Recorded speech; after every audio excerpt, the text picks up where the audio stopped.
امام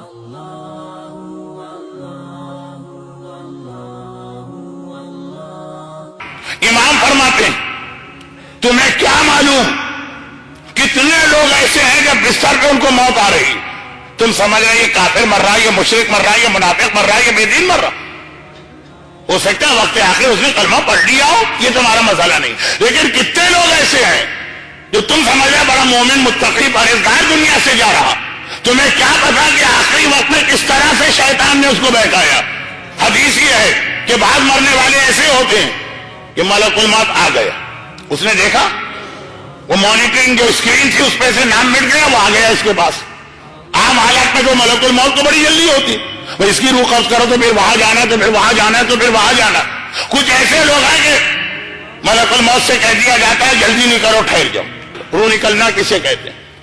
سلمان فارسی جیسا 350 سال کا بوڑھا صاحب معرفت، رسول و امام کا ایسا عاشق کہ خود پیغمبر کہتے ہیں منا اہل البیت، اہل بیت میں شامل ہے، کتنا بڑا رتبہ ہے، مگر موت سے وہ بھی ڈر رہے ہیں۔ یہ ہم ہیں جو بڑے بہادر سلمان سے بھی زیادہ۔ امام نے فرمایا کہ اگر کسی زندہ جانور کو کھڑا کر کے اس کے زندگی میں اس کے بدن سے کھال کھینچ کھینچ کے اتاری جائے، کوئی تکلیف نہیں ہے، ہی نہیں تکلیف اس تکلیف کے مقابلے میں جو ملک الموت پہنچاتا۔ اب یہ مختلف واقعات ہیں، ایک جملہ نہیں کہ امام اپنے صحابیوں کے ساتھ کہیں سے جا رہے، قصائی جانور کو ذبح کر کے کھال اتار رہا تھا، جانور لٹکا ہوا تھا اور امام نے اس وقت یہ کہا۔ دوسرا جملہ، امام کہیں سے گزر رہے ہیں، وہاں پہ جانور بھونا جا رہا ہے آگ میں، یعنی لوہے کے سراخ میں جیسے آپ ٹکے وکے دیکھتے ہیں بنتے ہوئے۔ امام نے کہا زندہ پرندے کو آگ پر بھونا جائے وہ کوئی تکلیف نہیں ہے اس کے مقابلے میں جو ملک الموت آخری وقت میں پہنچا تھا۔ ایک بات امام فرما رہے ہیں کہ ملک الموت کچھ لوگوں کے پاس آتا ہے، اللہ کہتا ہے ان کی روحیں آہستہ آہستہ نکل۔ آہستہ آہستہ مطلب کیا؟ پیروں سے روح نکال کے گھٹنوں پہ روک دو، گھٹنوں سے روح نکال کے رانوں پہ روک دو، رانوں سے روح نکال کے پیٹ پہ روک دو، پیٹ سے روح نکال کے سینے پہ روک دو، سینے سے نکال کے گردن پہ روک دو۔ روکنے کا مطلب آپ نہیں سمجھے؟ عام مرنے والے کو جو تکلیف ایک بار ہوتی ہے، جتنی بار روح روک کے پھر کھینچی جا رہی ہے دوبارہ وہ تکلیف شروع ہو گئی۔ عام مرنے والا ایک دفعہ تکلیف سے گزر گیا، یہ پتہ نہیں کون سا اسپیشل مومن ہے، اور بات مومن کی ہو رہی ہے۔ آخری جملہ بتائے گا، جسے ایک بار نہیں کتنی بار روح نکلنے کی تکلیف سے گزرنا پڑ رہا، اور جتنی بار روح نکلتی ہے آدمی کو پیاس بہت لگتی ہے، پیاس۔ ایک بار ایک دہریے نے امام سے کہا، دہریہ نہیں منافق، مولا یہ آپ کیا بار بار کہتے ہیں کہ روح نکلتے کے وقت پیاس بڑی لگتی، جس کے بدن کو آگ و قینچی سے کاٹا جا رہا اس کو کیا پانی کی کوئی پرواہ ہوگی؟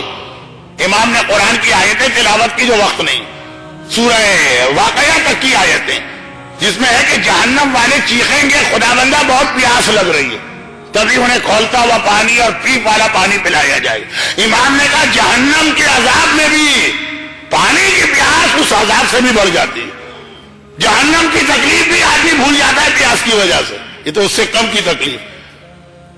اب پیاس بڑھتی چلی جا رہی ہے اور تکلیف بھی بڑھتی جا رہی ہے، شیطان پانی لے کے آتا ہے اور اس مرنے والے سے کہتا ہے پانی پیے گا؟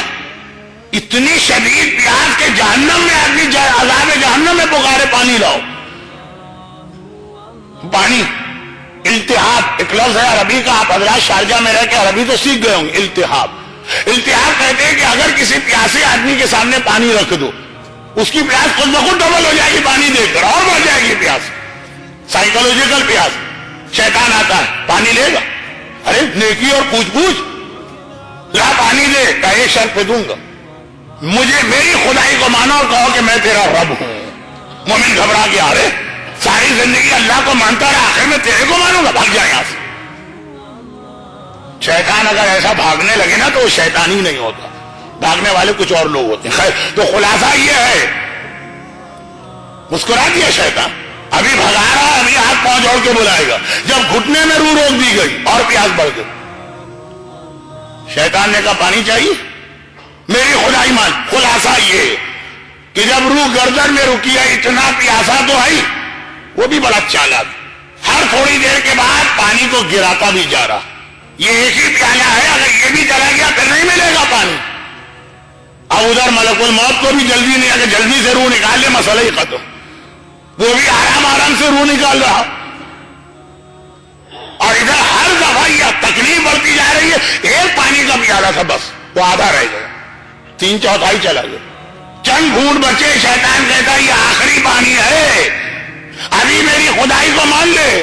مومن نے مڑ کے دیکھا شاید ملک الموت اب تو روح نکال دے، وہ آرام سے بیٹھا ہوا، کوئی جلدی نہیں ہے اس کو، ادھر ادھر باتوں میں لگا، جیسے آپ پاکستان کے دفتروں میں جاتے ہیں تو آپ کا کام کیسے کرتے ہیں وہ آفیسر، وہ ادھر ادھر لگا ہوا ہے، توجہ ہی نہیں دے رہا، گھبرا گئے، اتنی پیاس، گھبرا کے کہا اچھا میں نے تیری خدائی کو مانا اب تو پانی پلا دے۔